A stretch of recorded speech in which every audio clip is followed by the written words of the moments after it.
Am I really okay telling this story? Because my family members might just watch this. If you know me, you know that I like the fancies of life.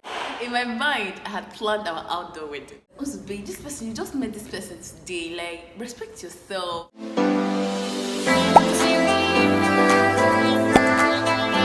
Hi guys, welcome back to my YouTube channel. If you're here for the first time, thank you for stopping by. Consider joining this family because we live over here.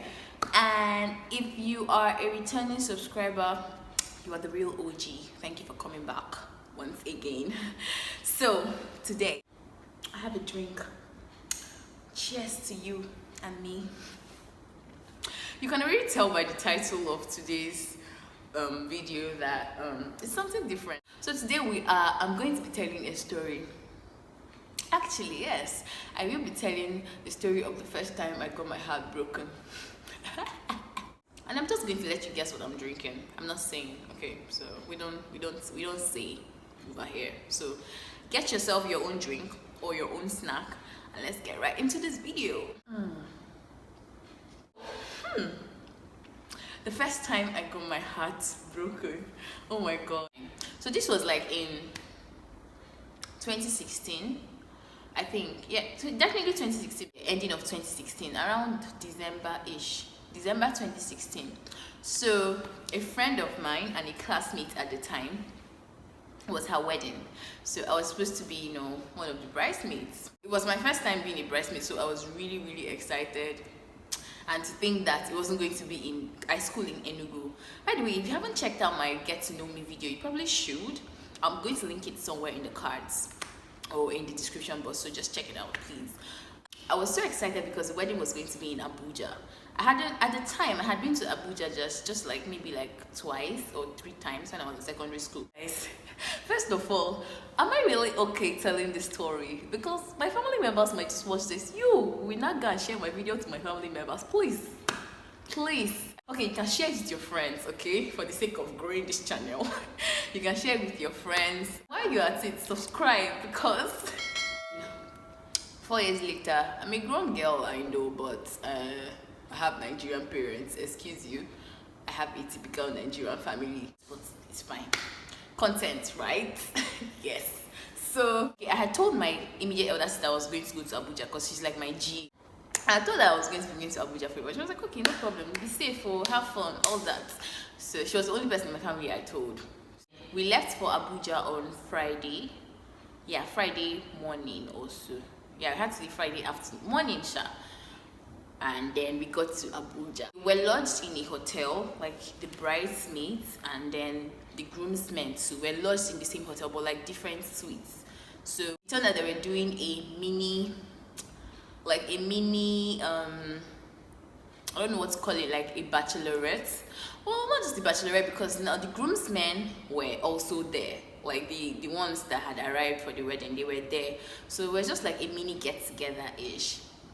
And then everybody was just having fun, just getting to know each other. So now, fast forward to Saturday, the actual day of the wedding. We prepared for the wedding, and this wedding was actually really beautiful. That was the first time I attended an outdoor wedding. Yes, it was like a garden-themed outdoor wedding. Like, it was so beautiful. Like, I fell in love with outdoor scenarios, and I was like, oh my god, definitely I am going to have an outdoor wedding. But yeah, that happened. So Saturday morning, we prepared, went for the wedding. I thought I had met all the groomsmen because I mean we had a get together the previous night and where we met ourselves. And then when I got to the venue, there was a guy. I knew this face was not familiar. I've not met this face before. What's going on? And then you guys know, if you know me, you know that I like the fancies of life. Human being, character, you know, material things. I like just the fancies of life. Yes, I mean, who wouldn't? When I saw him, I was like, damn, this man is fine. And I was like, because I maintained my composure, because if you see me outside, I'm not, I know I can be crazy and all, but I'm pretty composed too. So I was really, really composed, and I just steal some glances at him because, like, man, he was looking good. Anyway, after the church wedding, I don't think he saw me at the church wedding. I can't tell because I don't think our eyes ever met. But after the church wedding, you know how the couple, they take pictures with their families, with their friends, and you know, all those group pictures. So that was when we now started seeing each other more. Like I caught him you know, stealing glances at me. Sometimes our eyes would meet each other. All of that, you know, all of that stuff. Anyway, after the whole picture, whatever, we had to now go to the reception. It's like the train. We had to all sit like at a special table. So we're all seated, and somehow we ended up sitting together. And then I was like, damn, like this guy is really fine. Like smooth skin, smells really great. When he now talked, let's call him Chike. And then he tells me, oh hi, I'm Chike, so person. If you hear his accent, brethren, in my mind, I had planned our outdoor wedding. We don't know what's going on. But you people should all relax for the important part of the story. We got talking, you know, talked about several things about the wedding, all that good stuff. You know, he was seated beside me anyways, like for the greater part of the wedding. So when it was time for, like after the couple's first dance, and then it was time for other people to join them on the dance floor, and it was like, oh, let's go dance. In my mind, I said, you want me to learn like this to embarrass myself? Me that have like 2 left feet? No, thank you. Let me shine, sitting pretty, you know? I let myself shine where I can shine. So I told him, no, thank you. I don't want to dance. I'm shy. And then he was like, oh, okay, no problem. Ceremony ended. It was a very good one, very beautiful wedding. And yeah, we had to go. And we had already gotten back to our own hotel. And then all of a sudden we were like, oh, we're going to have an after party. The after party held at the hotel where the couple was lodged. In the after party, we were talking to ourselves basically, and then just chilling.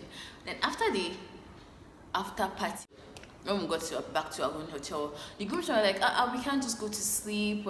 Since we're returning to Enugu, like that's the next day being Sunday, like let's just, you know, we can sleep in the car, in the bus while we're going back. You know, let's just talk and play games and, you know, all of that, just have a good time before we leave. So that was like, why am I not sipping my drink, guys? By the way, I felt so bad because Chike wasn't lodged with us. Apparently he was living in Abuja, so he was staying in his parents' house or something. He wasn't lodged with us. So you can imagine the joy I felt when he arrived, because I wasn't expecting him, and it was just us, we girls, and then the other guys, and we're just gisting and having fun. And then next thing, Chike shows up, and I'm like, oh my you guys, my eyes lit up. I was like, oh my gosh, this night could get better. Anyway, he arrived, we were gisting, talking, all of that. And then, I don't know how this thing happened. But somehow, both of us ended up in the other apartment alone. Brethren, this is where I have to tell you, sin thrives in secrecy. First of all, I'm going to be throwing in some, you know, Jesus nuggets in here, in this story time. First of all, don't put yourself in compromising situations with guys, because you know what? The spirit might be willing, but the flesh, sis, the flesh, bruv, is weak. So we now collected another gist and started gisting. Apparently we had a lot of things to say, which I can't even remember now, the things that we were gisting. But we're just talking. And it was good because y'all know, like, I love a good conversation. Like, that's one thing I can't, you know, I place above so many things. A good conversation. Yeah, very important to me. And you could sense that since we're getting a little bit, you know, mushy, lovey-dovey, because I don't know, we both were feeling ourselves somehow. Oh god, this story will put me in trouble, guys. This story is gonna put me in trouble. But if you're watching this thing and you have not subscribed, stop it, please. Let me not lose a boss situation, because when they catch me, I don't know what I'm gonna. Hot seats, ajuju, plenty ajuju, please. Let's just respect our old ages. Thanks and God bless. So in my mind I was like, oh babe, this person, you just met this person today, like respect yourself. Like my reasoning, God, as I told people earlier, I'm a very composed human being, you know. my composure outside is like top notch. So before I knew what was happening, I could feel there were inches between our faces. When I mean inches, maybe like 1 inch or 2 inches. The distance between our faces. In my mind, I was like, Onzube. The Bible says, do not awaken love, my dear, before the time. I can't remember the scripture that I know it's in Songs of Solomon, but I can't remember exactly where it is. So our faces were like inches apart, and you guys know the next thing that's going to happen. Naturally, you all know the next thing. Yeah, it happened. It happened. Okay, well, that happened, but that's not the exciting part, you guys. That's not the exciting part for me was I couldn't feel my legs no more. I couldn't feel my legs on the floor. My legs were hanging. This dude was literally carrying me up. And when I just said this story to my friends when I came back, like, I'm going to insert that meme of the guy with the microphone, like plenty microphones, and you know, showing his hand. Yeah, I hope I find it. This was me because I was so excited. I was like, oh my god, did you just lift me up? 90-year-old me was overwhelmed. Yeah, but anyway, that happened. And you know, from then on, I was like, oh my god, we can't do this. Okay, you're like a stranger to me. He was like, no, don't, you can't call me a stranger. I mean, we've talked so much this night. I was like, I know that's true, we clicked off right away, but no, this is not right, and all of that. He was like, okay, that's fine. So we continued talking for the rest of it. We gisted, went downstairs to the bar. We talked a whole lot. Like, we bonded a whole lot. We bonded for like 2 weeks in one night. Honestly, I'm not joking. And then it was like, I think it was like 2 a.m. or 3 a.m. And he was like, that he had to go. The next day was, you know, it was already Sunday. By the 3 a.m. was already Sunday. It was like, you know, church is like a big deal for his family, and he can't miss church, and he had to go. But I was like, oh my god, by this time of the night. And as I just heard church is like a big deal, remember, it's like, husband. Is this not a husband? But guys, trust me, that is not the yardstick for measuring husband material. People can go to church. Everybody, the devil goes to church. Let me tell you the truth.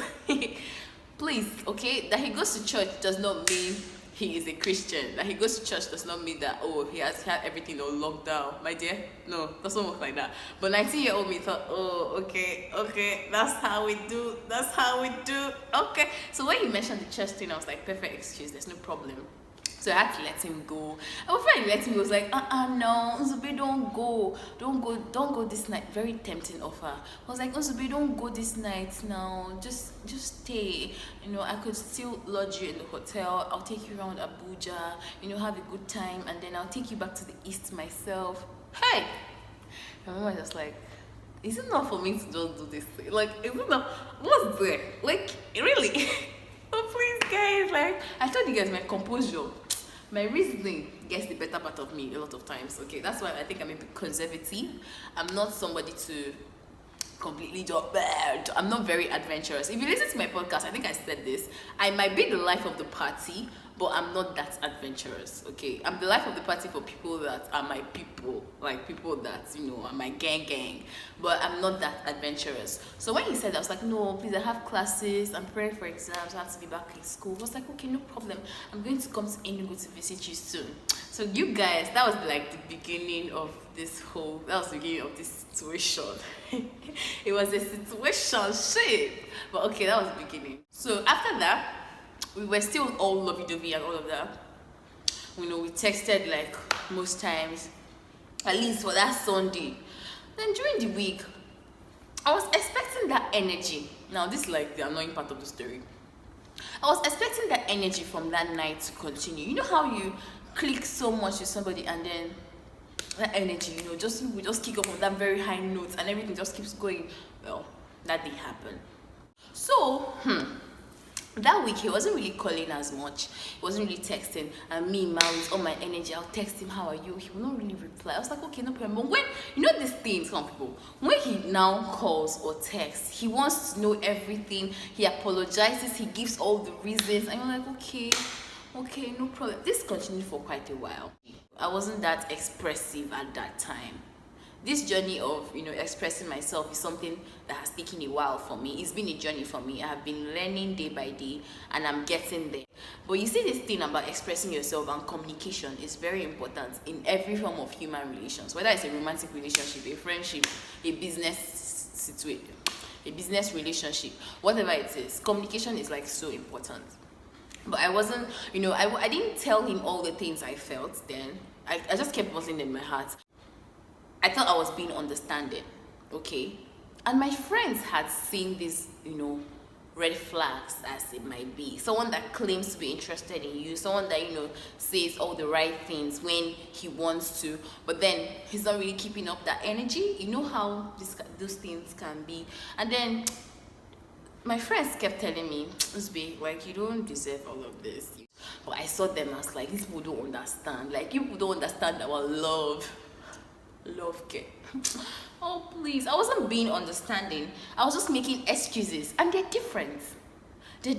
Like, being understanding towards, you know, someone, being tolerant of someone's excesses and being understanding is very different from making excuses for a person, because it is very, it's the line is thin. The line between these things are so thin, and it's so easy to, you know, get drawn in by, you know, how you feel for a person, that you forget how you're supposed to be treated, how you want to be, you neglect how you want to be treated, and it's gonna end in perennial tears. And it did for me, because for the longest time I was dating myself in my head.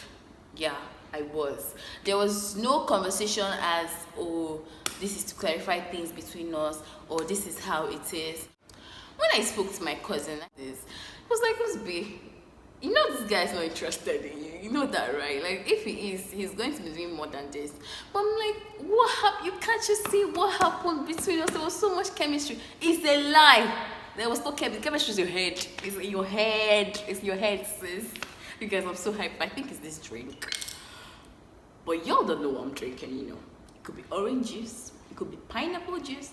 The last straw that broke the camel's back for me was like, close to my mom, he had told me he was going to come visit me and, you know, sort things out, because our communication was on and off, but I was really still into him. So he told me he was going to come and sort things out. So guys, that was like I think that was a weekend, Saturday or Sunday, I can't remember. I waited. Hi God. You guys, he was supposed to come from Anambra. He was at Anambra. He was supposed to come to Enugu. If people know the distance between Anambra and Enugu, you know that it's not far. It's not a really far thing. I waited all day. I waited all freaking day for this person, and Chike did not show up. He didn't show up. He didn't text. I kept calling. His number wasn't going through. He didn't text to say, oh, this will happen. This not what happened. After that day, my roommates told me, Usbe, are you really gonna do this to yourself? You have exams coming up. Like, are you going to put yourself through this emotional stress because of this person that doesn't know? Yo, my heart was broke. My heart was shattered. That was the first time in my life. My heart was shattered. I couldn't think. I was like, what am I doing to myself? I have exams. What am I doing to myself? I had to sit myself down and talk to myself like, see, set your priorities straight, okay? This person doesn't want you. And move ahead, move along, because you're a speck. Move ahead, okay? There are people who are going to want you, people who deserve you, and there are people who are, you know, going to put in their best because they want you in their lives. So after I told myself that, you know, I started distancing myself from worth. The Bible says that you're worth far more than rubies. The Bible says that you're God's masterpiece. So sometimes when people treat you in a certain way, because you know who you are, you remove yourself from such situations because you know you deserve better. But these things are things that we learn. This one here, at this point, you have not subscribed. Something's wrong. Something is wrong. I bind that spirit in you. You guys, please don't mind me. Anyway, we move, man. I mean, look at me now. So, yeah, that was like the story of my first heartbreak. Anyway, moral lesson from this story: don't belittle your standards for anybody.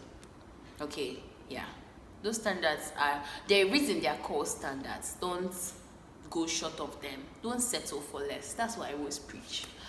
Anyway, we have got this video. I don't know how long it is, but we've got to the end of this story time. If you guys want more story times, let me know in the comment section, and I'm going to, you know, I hope I have really more experiences to just you guys about. Yeah, I'm sure I do. So anyway, tell me about the first time you were heartbroken. Just me, please. I would really love to hear. Don't forget to subscribe. If you haven't subscribed, yo, please come on, subscribe. Hit the bell button, and so that you'll be notified anytime I post a video. And don't forget to share this video with your friends, but not my family members. I beg you in the name of God, please. Thank you for watching up until now. I will see you guys in my next video. Bye.